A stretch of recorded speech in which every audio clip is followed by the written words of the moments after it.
तो 2023 में सबसे पहले तो हमारे दर्शकों की बताओ कौन से मुद्दे हैं और 2018 से कैसे डिफरेंट है? देखिए 18 से डिफरेंट है भी और नहीं भी। कैसे है कि कैसे नहीं है कि मुद्दा वही है, अभी भी एक थकावट का एंगल दिख रहा है कि बहुत हो गया, बीजेपी कुछ नया ट्राई करते हैं। एक पूरी परसेंटेज है आशुतोष जी वोटर्स की जिन्होंने कभी बीजेपी नॉन बीजेपी सरकार देखी ही नहीं, तो वो कह रहे हैं कि हम क्यों बार बार सेम, चल थोड़ा बदलाव चाहते हैं। ऐसा नहीं है शिवराज सिंह चौहान जी बहुत अलोकप्रिय हो गए हैं, अगर आप उनकी रेटिंग देखिए तो 60% लोग उनसे खुश भी हैं, लेकिन उस वही 55% लोग कह रहे सरकार बदलनी चाहिए, 52% लोग कह रहे हैं कि एमएलए बदलना चाहिए। मुद्दों की बात करें तो महंगाई, बेरोजगारी ये बड़े मुद्दे हैं मध्य प्रदेश में आज भी।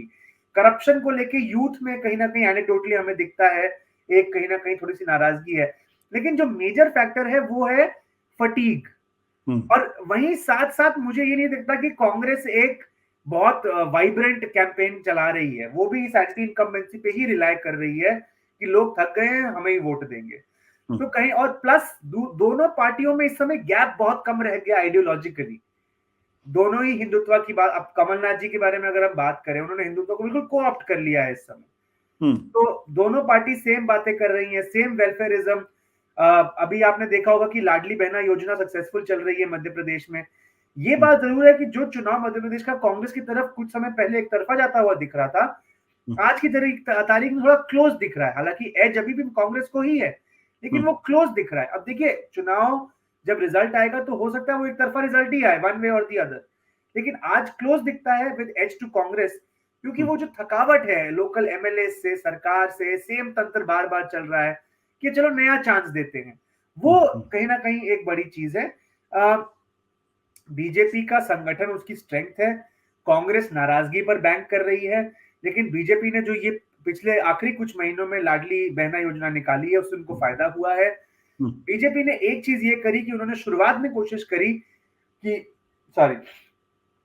शिवराज जी को साइडलाइन करके अपने एमपीज उतारे जाएं अलग अलग एरियाज में, वो कहीं ना कहीं सक्सेसफुल होता हुआ नहीं दिख रहा। मेरी बहुत लोगों से बात हुई तो अलग अलग एरिया में जो एमपीज उतारे गए उनमें से एक को छोड़ दें या दो को छोड़ दें तो काफी सबकी हालत अपने एरियाज में काफी मतलब पतली है हालत, तो वो अपनी सीट निकालने में उन्हें मुश्किल हो रही है।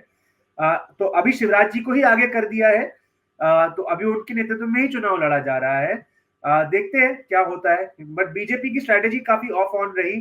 पहली लिस्ट में लगा कि आला कमान अपने आप को असर्ट कर रही है, लेकिन अंत तक आते आते शिवराज जी ने अपनी बात मनवा ली थी, अपने लोगों को टिकट दिलवा दिए थे। अब ये इलेक्शन उनके चेहरे पे ही लड़ा जा रहा है। बट कार्तिकेय अगर कौन बनेगा ये कोई नहीं जानता अभी भी, लेकिन कार्तिकेय अगर शिवराज सिंह चौहान को शुरू से ही मुख्यमंत्री के तौर पर पेश किया गया होता और उनकी लाडली बहना जैसी योजना को प्रमोट किया गया होता और उनको महत्व दिया गया होता, तो क्या आपको लगता है कि कांग्रेस पार्टी के लिए बहुत दिक्कत होती? देखिए अगर ये स्कीम ही पहले आई होती तो शायद सिचुएशन और बेहतर होती बीजेपी के लिए। ये स्कीम भी चुनाव से जस्ट पहले आई, कांग्रेस की घोषणा पत्र, कांग्रेस बोल चुकी थी हम 1500 रुपए देंगे, तो शिवराज जी फिर ये लेकर आए, तो एक रिएक्टिव पॉलिटिक्स थी कहीं ना कहीं। अगर शिवराज जी पहले ही ये ला चुके होते तो शायद उसका ज्यादा फायदा मिलता।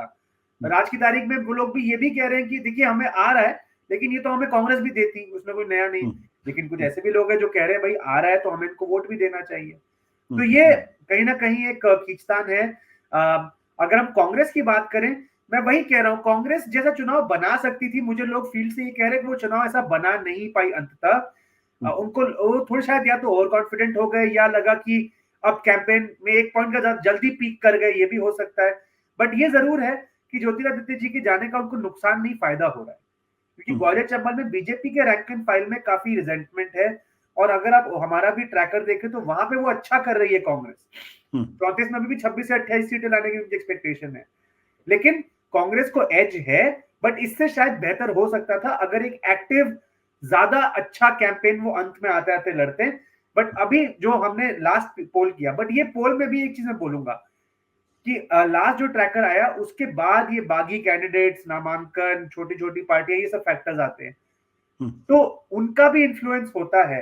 अंततः देखिए आप तकरीबन 75 ऐसे कैंडिडेट्स है बीजेपी कांग्रेस का मिला दे जो रिबेल्स की तरह अपनी अपनी सीटों पे सिचुएशन खराब कर रहे हैं अपनी पार्टी की या विपक्ष की, तो वो किस तरफ जाएगा ये कहना मुश्किल है। सपा बसपा बसपा का अलायंस है गोंडवाना गणतंत्र पार्टी से, वो किस तरफ जाएगा ये कहना मुश्किल है। तो बड़े सारे फैक्टर्स हैं, लेकिन कांग्रेस को जो एक बहुत बड़ा एज मिल सकता था वो शायद हमें नहीं दिख रहा आज की तारीख में। एज है लेकिन वो उतना बड़े जितना हमें शुरू में लग रहा था जब ये सीजन शुरू हुआ था चुनाव का। सत्य हिंदी का ऐप डाउनलोड करें गूगल प्ले स्टोर पर।